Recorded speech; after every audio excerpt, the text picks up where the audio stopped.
She left home and was never seen again. On a warm spring evening in 2006, a 20-year-old woman named Kayla Bennett walked out of her parents' house in a small town in Indiana. She told her mom she was going to meet a friend for coffee. She grabbed her purse, said she wouldn't be gone long, and walked out the front door. That was the last time anyone in her family ever saw her. Kayla never made it to the coffee shop. She never came home. Her car was never found. Her phone went silent. For the next 17 years, her parents lived with the same painful question every single day. What happened to our daughter? At first, police thought she might have run away. She was 20 years old, legally an adult, and there were no obvious signs of foul play. But as days turned into weeks and weeks turned into months, it became clear that something was very wrong. Kayla wasn't the type to just disappear. She was close with her family. She had plans. She had a future she was excited about. Her case slowly went cold. Leads dried up. Witnesses stopped coming forward. The file got moved from one detective's desk to another, and eventually, it ended up in storage.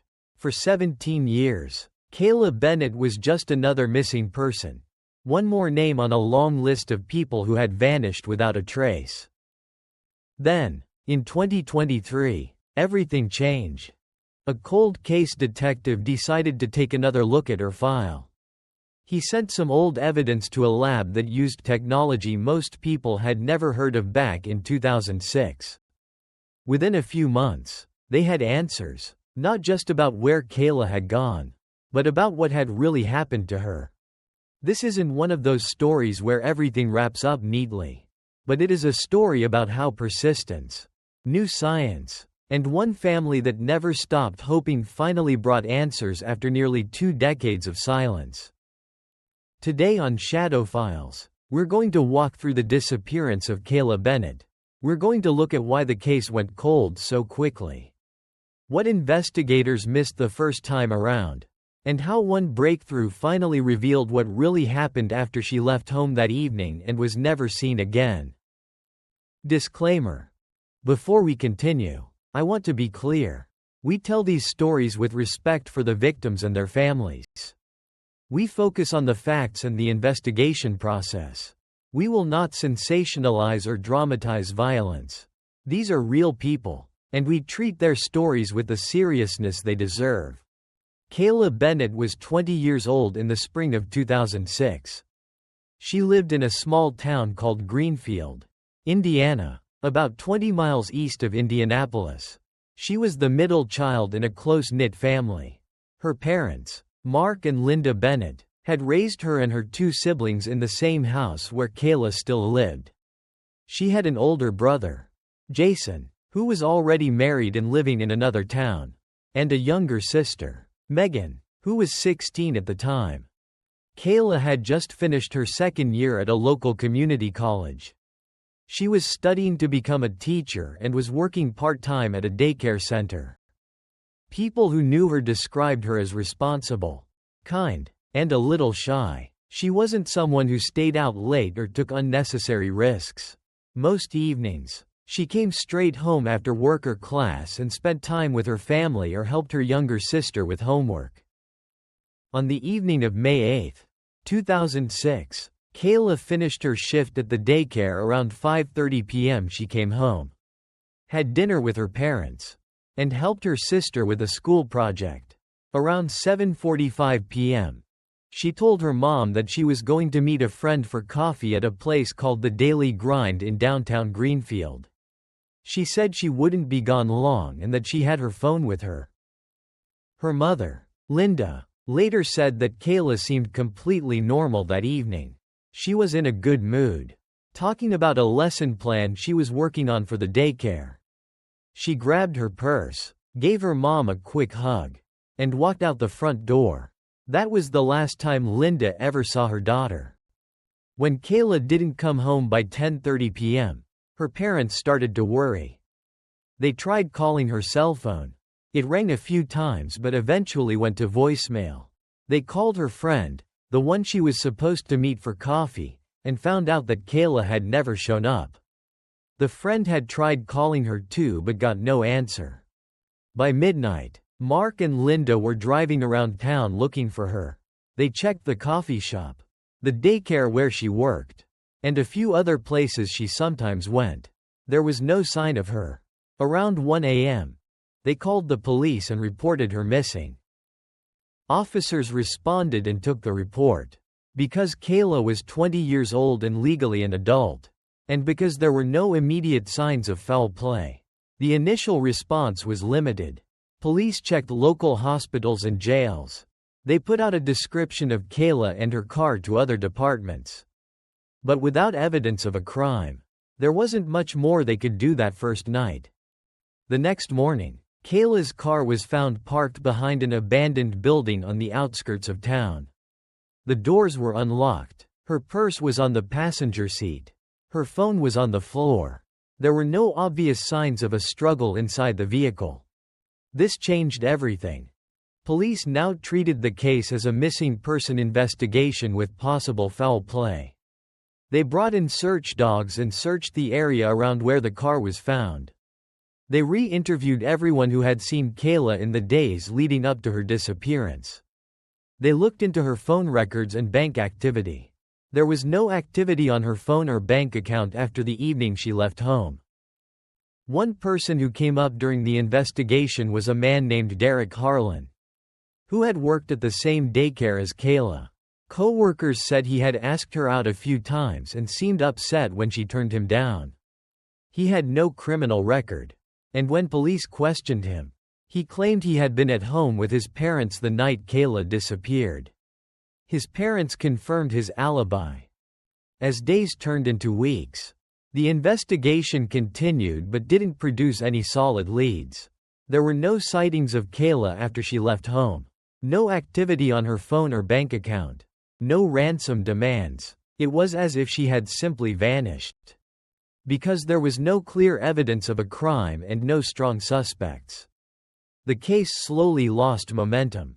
Other missing person cases came in, and resources had to be redirected.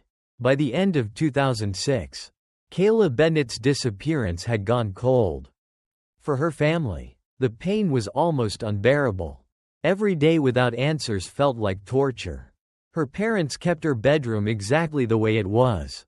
They still set a place for her at the dinner table on holidays. Her younger sister, Megan, grew up with the constant weight of not knowing what happened to her big sister. Every birthday, every holiday, every family gathering had an empty space where Kayla should have been. 17 years is a long time to live without answers. Mark and Linda Bennett never stopped hoping. They kept Kayla's case in the news whenever they could. They worked with missing person organizations. They refused to believe that their daughter had simply run away. They knew her. They knew she wouldn't have left without saying goodbye. Something had happened to her, and they were determined to find out what. Then, in early 2023, a detective named Detective Rachel Morgan was assigned to review some of the older missing person cases in the department. She had a particular interest in cases that might benefit from modern forensic technology. When she read Kayla's file, she noticed that her car had been processed back in 2006. But not every surface had been thoroughly checked for touch DNA because the technology at the time wasn't sensitive enough. Detective Morgan sent several items from inside the car to a specialized lab that used advanced touch DNA technology. This technology could pull usable DNA profiles from very small amounts of skin cells, amounts that would have been impossible to test in 2006. A few months later, the lab called with results. They had recovered a partial DNA profile from the inside door handle of Kayla's car. It didn't match Kayla or anyone in her family. When they ran it through the system, it didn't immediately match anyone with a criminal record.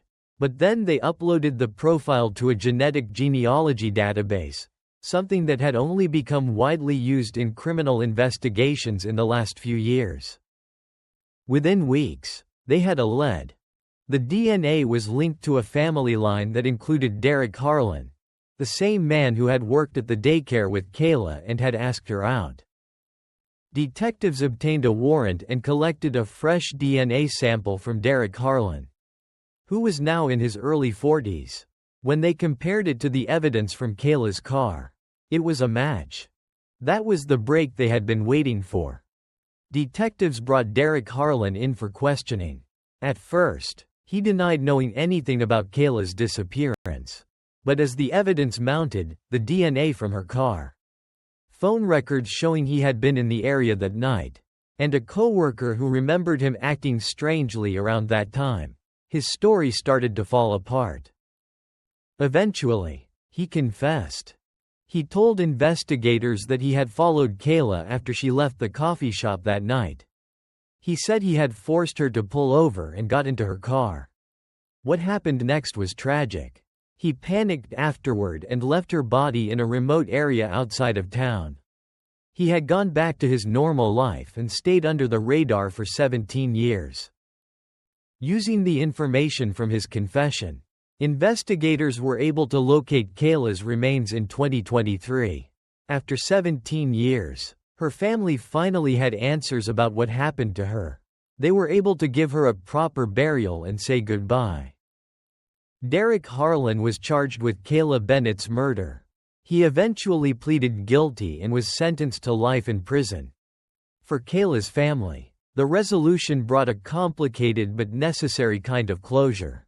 They had spent nearly 2 decades not knowing whether their daughter was alive or dead, whether she had suffered, or whether they would ever see her again. Now they knew the truth. It didn't bring her back, but it ended the constant wondering that had defined their lives for so long. Detective Rachel Morgan has said that this case changed how she approaches missing person investigations. She believes that many cases from the early 2000s could still be solved if departments are willing to re-examine old evidence with modern technology. Genetic genealogy, in particular, has opened doors that were completely closed just 10 or 15 years ago. Kayla Bennett's story is one of persistence. It's a reminder that even when a case goes cold and years pass without answers, the truth can still come out. Sometimes it just takes the right person, the right technology, and the refusal to accept that some questions will never be answered. Her family waited 17 years for those answers. They never gave up hope that one day they would know what really happened to her. And in the end, that hope was rewarded. Thank you for watching this episode of Shadow Files. These stories show us that even after many years, answers can still be found. If this case moved you, please consider leaving a like and subscribing. It helps more than you know. Feel free to share your thoughts in the comments, as long as you keep them respectful. We'll see you in the next one. Take care of yourself.